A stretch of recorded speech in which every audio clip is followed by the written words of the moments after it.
Magandang tanghali mga kabay. So meron po akong last approve dito mga kabay, 39323. Ang model nito mga kabay ay DWE 800S. So ang papalitan mga kabay, armature, ayan.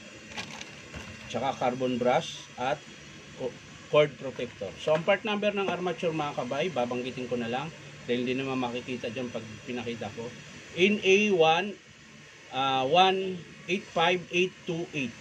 NA185828. Yun po yung part number ng armature. Yung sa carbon naman mga kabay, in 175105.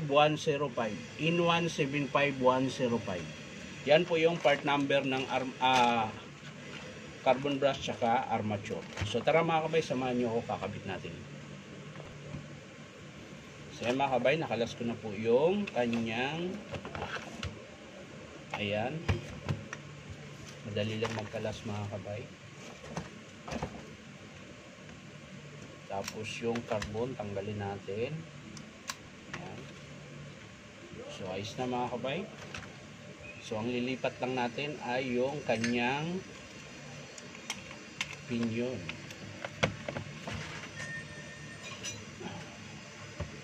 So ayan, kakalasin natin yung pinion niya mga kabay.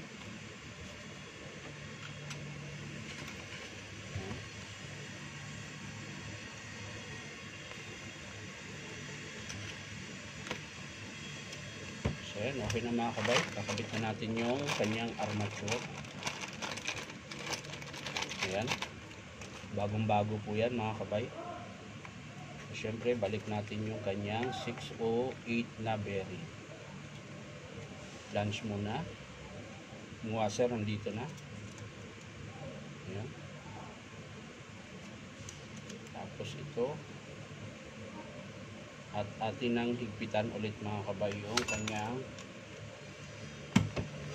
pinion. Yan. So okay na mga kabay. Diretso na salpak yun mamaya. So ang sunod mga kabay, yung kanyang cord protector, palitan natin. Dahil ano na po yung cord protector niya.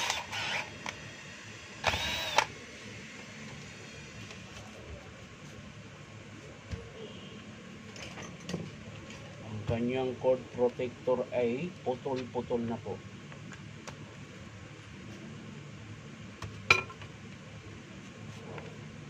Ayaw. Bakit ayaw?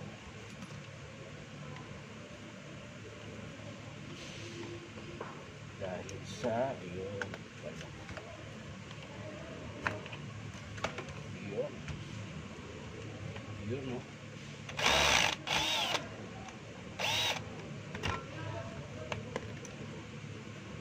Kabay, hugutin na lang natin. Kaso lang nakatape.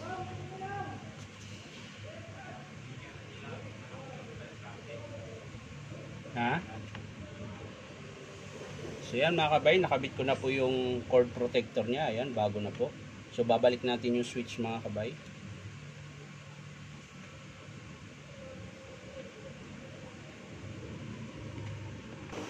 So yan mga kabay, nakabit ko na po yung cord protector.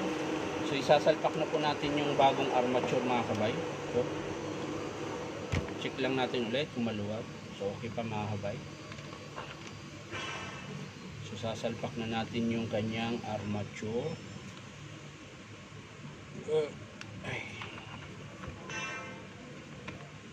Ayan.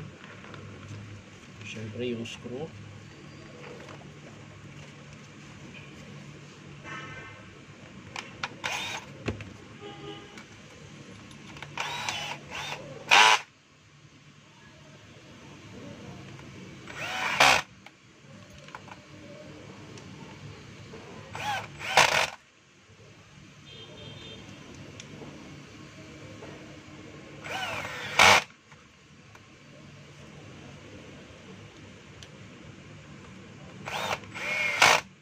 Siyempre yung kanyang carbon brush na bago. So ito yung carbon brush mga kabay.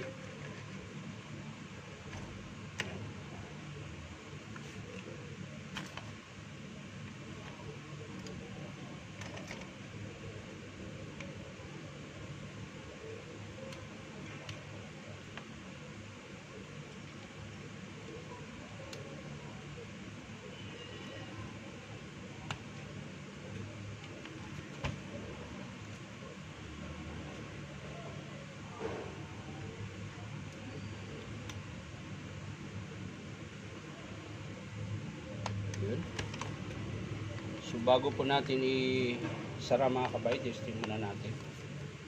Sasaksak lang natin.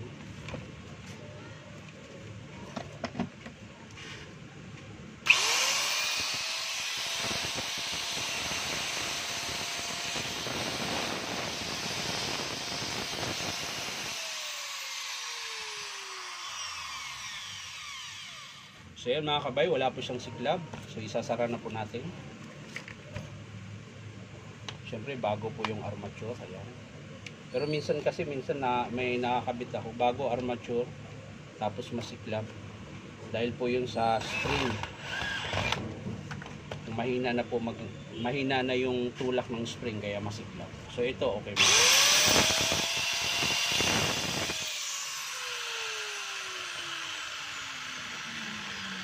Yan lang mga kabay, ulitin ko, armature, carbon brush, ayan, tsaka yung kanyang cord protector. So yan lang mga kabay, maraming salamat sa panonood at palike and share rin po. At syempre po, baka sakaling pwedeng pasubscribe na aking YouTube account na Inom Kabay. So maraming salamat mga kabay, bye bye.